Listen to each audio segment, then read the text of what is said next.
윤석열을 상대로는 이제 조은석 특검이 보니까 어제 같은 경우에 구치소를 통해서 1차로 인치 쉽게 얘기해가지고 데려다 놓고 강제로 이제 시키려고 조사를 시키려고 했는데 이걸 거부하는 지경에 이르면서 오늘도 이제 2차 인치를 해야 되는데 이 과정에서 구치소의 협력이 미흡하니까 구치소의 직원도 불러서 조사하는 초강수를 두지 않습니까 지금?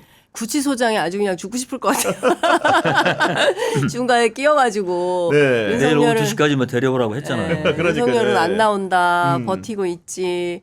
또 특검에서는 빨리 데리고 와라. 뭐 하는 거냐 당신들 막 압박하지. 중간에서 내가 어떻게 해야 되냐 막 이런 건데 지금 3명이 관리를 하고 있다는 거잖아요. 딱 붙어가지고 경우에 따라서 또 그 유명인 이거 하니까 무슨 만일의 사태가 벌어질지 몰라서 이제 3명이나 되는 인원이 이제 그 일종의 감시 겸 보초 겸 뭐 이런 것들을 하고 네. 있는 건데 처음에는 이제 많은 법조인들이 윤석열이 사실상 희망을 놓고 포기한 거 아니냐. 그러니까 아예 그 조사에 임할 생각 자체를 상실한 것 같다. 이제 이런 표현을 했는데 가만 생각해 보니까 예전에 양부남 의원이 그런 말을 했어요. 윤석열이라는 사람은 끝까지 포기란 없다. 포기를 모른다. 예, 윤석열 인사행에 포기는 없다. 네. 그러니까 지금 그 또 어떤 그러니까 저 윤석열 사정에 밝은 특수부 출신의 검사들은 어떤 얘기를 하는 거냐면 김학의처럼 버티는 거다. 20일만 버티면 검찰로부터 증거 관련 서류를 받을 수 있지 않습니까? 그러면 실제로 내란에 김건희가 관여했다라는 정황이 있다라고 우리는 의심을 하고 있는데 그 서류를 받아서 보면 김건희도 대책회의를 할 수가 있고 그렇기 때문에 윤석열은 전략적으로 버티고 있는 중인 거다. 김학의처럼. 끝내 본인이 살 길을 찾기 위해서 그 노력을 하는 거지 뭐 포기했다, 희망을 놨다 절대 그런 사람이 아니다라는 거예요. 그러니까 저는 아마도 특검하고 이제 조은석만큼 질긴 사람이기 때문에 그림이 그려져요 머릿속으로. 근데 조은석 특검 여기서 포기하겠습니까? 아 절대 저는 포기하지 제가 않죠. 보기에는 네. 인치를 둘러싸고 아마 그냥 극강의 대치를 네, 할 네. 거다. 예. 그러니까 이게 뭐냐면은 기본적으로 윤석열한테 포기는 이제 배추 포기죠. 아니 기본적으로 이제 교정본부라는 것 자체가 구치소장 자체가 법무부의 직할로 있잖아요. 그러다 보니까 법무부에는 장관부터 사실은 주요 요직에 다 검사 출신들이 앉아 있습니다. 그러다 보니까 당연히 교정본부에 있는 구치소장들은 검사들의 영향권 하에 있는 사람이에요. 그렇죠.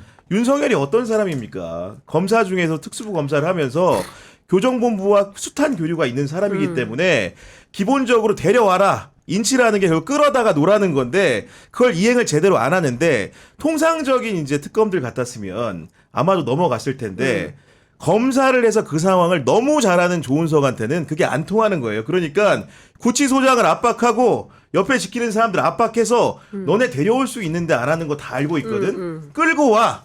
이 얘기를 지금 한 겁니다. 그러지 않겠습니까? 그저 정확한 말을 하셨는데 제가 재밌는 일화가 있어요. 네. 돌아가신 신건 전 국정원장이 법무부 교정본부장을 했어요.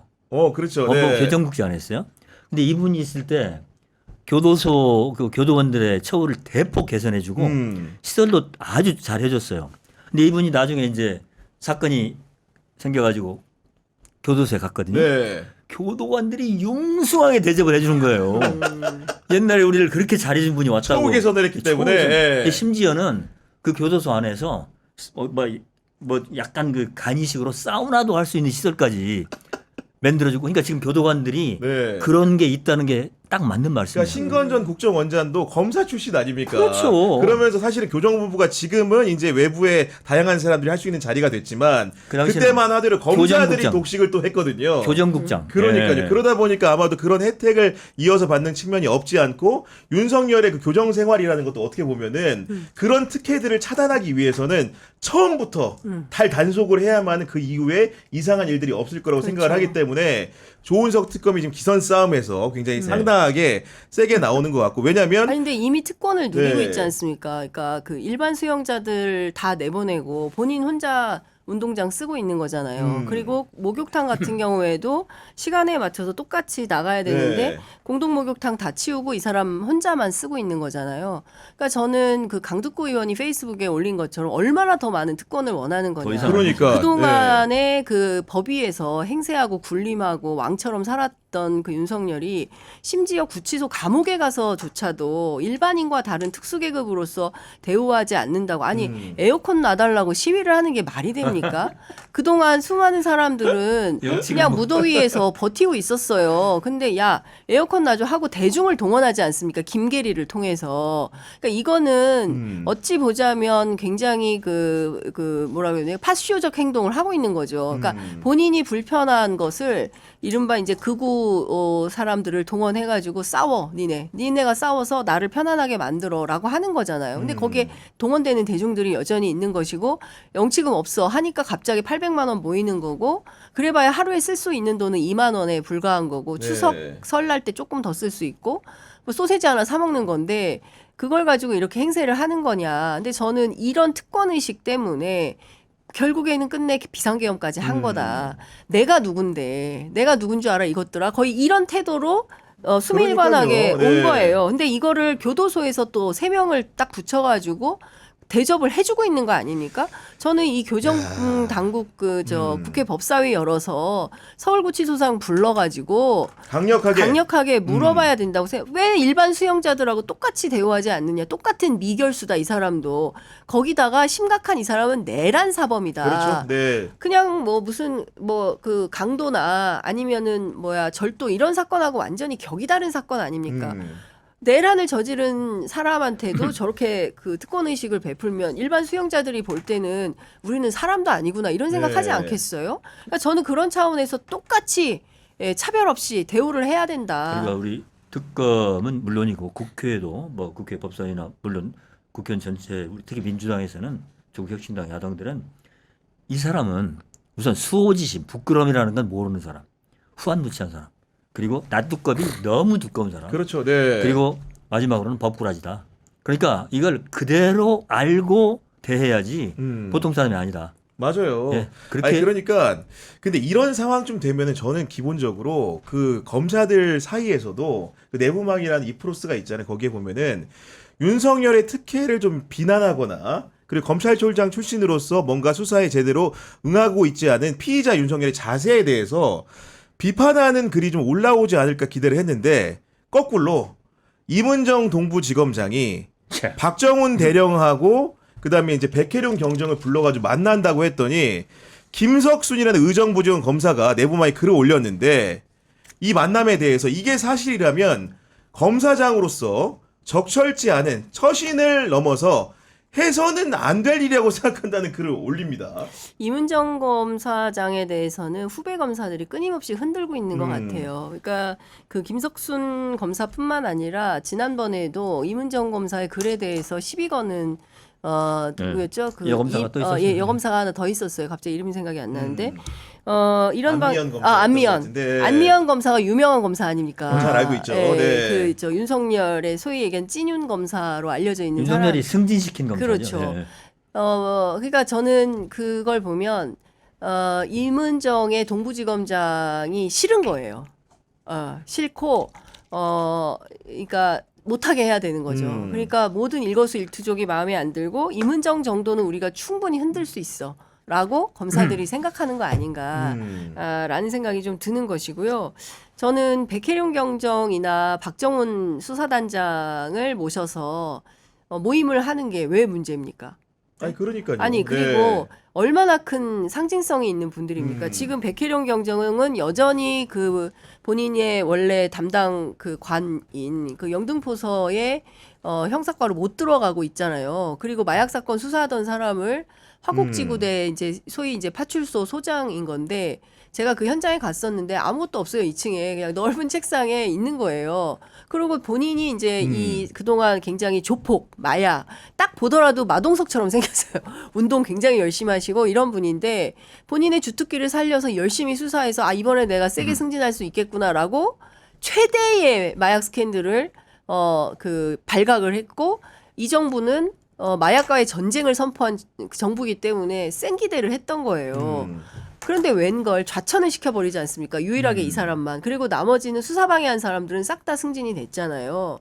저는 뭐 앞으로 조병로까지도. 경찰에 박정훈이가 될 수 있다고 봅니다. 아니 그렇죠. 그럼요, 충분히 가능합니다. 예. 아니 근데 저는 이제 이 김석순이라는 분이 올린 글 중에 동의가 안 되는 게 결국은 임은정이 왜 두 사람을 만나면 안 되느냐 얘기를 하면서 그 업무 시간에 업무 관련성이 없는 사람을 왜 만나냐 이런 근거를 들었는데 제가 이 얘기를 들으면서 헛웃음이 났던 게 본인들 스스로 예를 들면 검사장들 많이 있지 않습니까?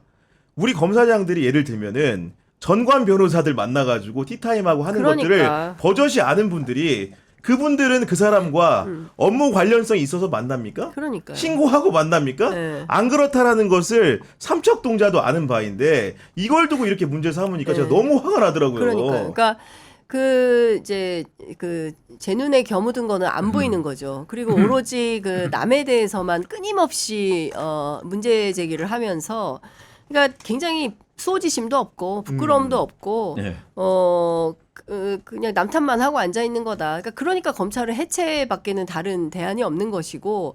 근데 그 얘기를 하는 분들이 있어요. 최근에 이제 검찰 특활비 논란과 관련해서 제가 취재해 보니까 그 사실 이게 사고가 날 뻔했더라고요. 그 민주당 사고가 날 뻔했다. 예, 민주당 내부를 어제 밤에 상당히 깊이 있게 취재를 했는데 그 원래는 그 민주당 차원에서 검찰 특활비는 부결시키려고 했다는 거예요. 당 안 돼. 차원에서 예, 안 돼 이거. 네. 그리고 그날 의총장에서 민주당 의원들이 상당히 세게 문제 제기를 했다는 겁니다. 아니 다 떠나서 우리가 검찰 개혁한다는 그런 정당인데 정권 잡자마자 특활비를 부활시켜? 이 돈을 이건- 살려주면 네, 이건 있을 수.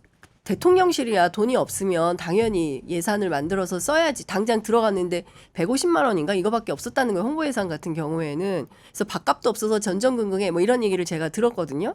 근데 다 떠나서 대통령실과 별건으로 검찰 개혁은 전 국민적인 사실상 염원 비슷하게 되어 있는 건데 특활비를 살려준다고? 이건 있을 수가 없는 일이지. 이것은 직접 수사에 관련된 거고 그거를 뭐 떡값이라고 하는데 3천만 원 떡짜리 떡이 어디가 있어요. 말도 안 되는 거잖아요. 이건 분명한 자기들끼리 그냥 무슨 보너스 비슷하게 이렇게 연말되면 나눠 쓰고 뭐 이런 식으로 했던 건데 그거를 살려준다. 이건 있을 수 없는 일이다 해서 부결시키려고 했는데 근데 대통령실에서 화요일 날인가 국무회의를 잡아놨다라는 거예요. 근데 여기서 엎어버리면 초장부터 대통령이 굉장히 이상한 사람이 될 수가 있다. 그래서 결국에는 그냥 협력하는 것으로 정리를 했는데 당시에도 엄청나게 부글부글 했다는 그랬구나. 것이고 네. 사실 이 비하인드 스토리를 어제 누가 약 2시간에 걸쳐서 얘기를 뭔가 이제 장선배 성토하는 느낌으로다가 막 예. 얘기를 하더라고요. 근데 이것뿐만 아니라 지금 이제 강선우 의원 문제라든가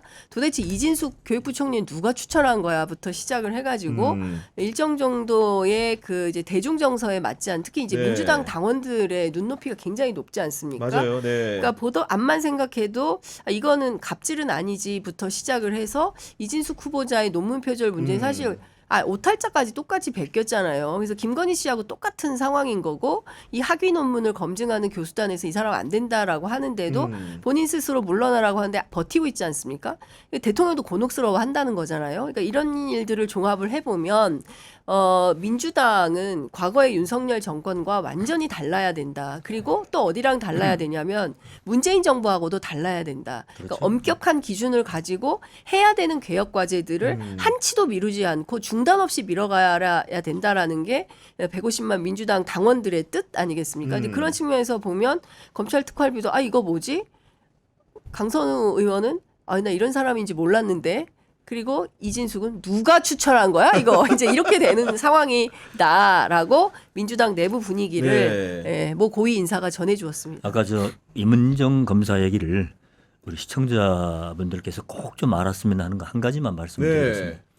제가 개인적으로 좀 그 서로 문자도 주고받고 그렇군요. 격려 전화도 하고 하는데 제가 아까 말씀드린 그 책에서 임은정 검사를 따로 챕터를 하나 써가지고 제목을 검찰의 사육신 임은정이요. 사육신이다. 그렇죠. 네. 근데 이번에 그 이제 동부지검 가는 걸 보고 딱 그 생각을 했어요. 제가 그 책에서 뭐라고 썼냐면 제가 프랑스 특파원 할 때 이탈리아의 마니 폴리테 하얀 손 운동이 있었어요. 이탈리아의 피에트로라는 그 밀라노의 평검사가 이게 보니까 국회의원들이 완전히 부패 사슬에 얽혀 있거든요. 이거 한 의원을 잡아가지고 수사를 하다가 고구마처럼 뿌리처럼 해가지고 1,700명을 수사했습니다. 정치인 1,700명을 1,700명. 네. 그래가지고 총리를 지낸 사람 6명을 구속하고 완전히 이탈리아 정계를 쓸어버렸어요. 그게 이탈리아의 마니폴리트라고 유명한 사건이에요. 그냥 밀라노 지검의 평검사예요. 그러니까요. 부장도 네, 아니고. 네. 그리고 동경지검에서는 알다시피 다나카 가쿠에라는 전후 일본의 최고의 권력을 가졌던 그런 총리 구속했잖아요. 그렇죠. 그게 네. 동경지검의 평검사입니다. 그게. 그래서 제가 이문정이한테 그렇게 말을 했어요. 우리 검찰의 희망, 응? 횃불. 이문정이가 이제 동부지검장까지 왔는데 나는 사실 검찰총장이 되기를 바랐지만 검찰 개혁의 선봉에 서라. 네. 너 하나 검찰의 사육신으로 던져라. 그렇게 얘기를 했어요. 근데 본인도 그러겠다고 저한테 굳게 약속을 답변이 했어요. 왔고. 예, 그러면요.